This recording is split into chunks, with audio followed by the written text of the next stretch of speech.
राजनीति में परिवारवादी पार्टियों के बारे में अक्सर कहा जाता है कि सत्ता का सूरज ढलते ही सबसे पहले अपने जो साए होते हैं, अपने साए ही अलग होने लगते हैं।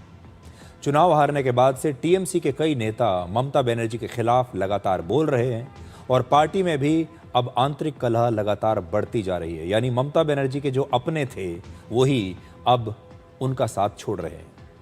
अब खबर यह है कि 20 मई को पश्चिम बंगाल के विधानसभा परिसर में टीएमसी विधायकों ने बुलडोजर और चुनाव के बाद हुई हिंसा को लेकर एक विरोध प्रदर्शन किया था।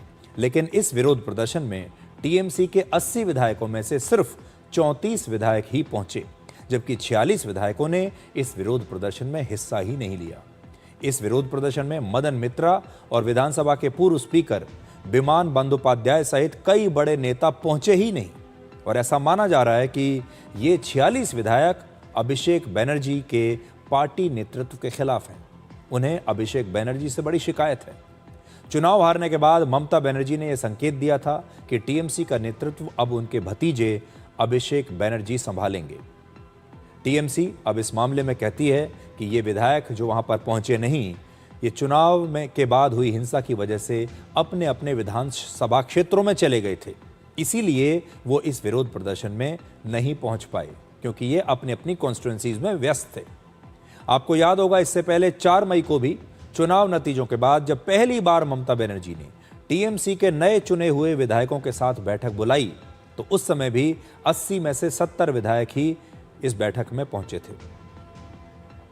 यानी चुनाव नतीजों के बाद 10 विधायकों के साथ शुरू हुआ यह असंतोष अब हो सकता है कि 46 विधायकों तक पहुंच गया हो। टीएमसी के इस समय 80 विधायक हैं और अगर हम इसमें से 2/3 का आंकड़ा देखें तो 2/3 का आंकड़ा होता है 54। यानी अगर टीएमसी को टूटना भी है तो उसके लिए कम से कम 54 विधायकों की आवश्यकता पड़ेगी। पश्चिम बंगाल में चुनाव नतीजों के बाद से ममता बनर्जी लगातार ये कह रही हैं कि वो हारी नहीं है, बल्कि उन्हें हराया गया है। जनता तो उन्हें आज भी उतना ही प्यार करती है, लेकिन उन्हें तो जानबूझकर हराया गया है, उनके खिलाफ बहुत बड़ा षड्यंत्र किया गया है और उनकी सारी वोटों को काट दिया गया है।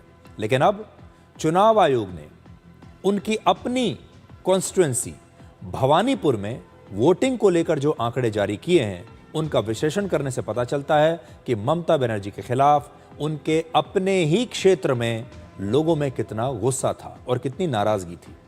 भवानीपुर वही सीट है जहां से इस बार ममता बनर्जी चुनाव लड़ी थी और शुभेंदु अधिकारी भी यहीं से चुनाव लड़े थे और ममता बनर्जी शुभेंदु अधिकारी से चुनाव हार गई थी। इस सीट से ममता बनर्जी पहले 3 बार चुनाव जीत चुकी हैं। यानी एक तरह से भवानीपुर ममता बनर्जी का अपना राजनीतिक गढ़ था। और शुभेंदु अधिकारी की यह हिम्मत देखिए कि शुभेंदु अधिकारी ममता बनर्जी के इस राजनीतिक गढ़ में घुसकर उनके खिलाफ चुनाव लड़ रहे थे और जीत भी गए। भवानीपुर के 267 बूथों पर वोटिंग हुई थी और 267 में से 207 बूथों पर शुभेंदु अधिकारी को ममता बनर्जी से ज्यादा वोट मिले। 267 में से 207 पर क्लियर एज आपको दिखाई दे रही है। 267 बूथों में से 68 बूथ ऐसे थे जहां ममता बनर्जी को 100 से भी कम वोट मिले, जबकि 27 बूथ ऐसे थे जहां ममता बनर्जी को 50 से भी कम वोट मिले। कुछ बूथ जैसे बूथ नंबर 227 पर ममता बनर्जी को सिर्फ 12 वोट मिले, बूथ नंबर 229 पर उन्हें सिर्फ 14 वोट मिले और बूथ नंबर 231 पर भी ममता बनर्जी को सिर्फ 15 वोट मिले।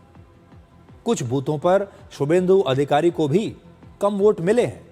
किसी बूथ पर 5 वोट मिले, किसी पर 7 वोट मिले, किसी पर 8 वोट मिले। उनके साथ भी ऐसा हुआ है। लेकिन दिलचस्प बात यह है कि जिन बूथों पर शुभेंदु अधिकारी को सबसे कम वोट मिले हैं वो सारे मुस्लिम बाहुल इलाके थे। यानी जहां मुसलमान वोटर ज्यादा थे वहां पर शुभेंदु अधिकारी को कम वोट मिले।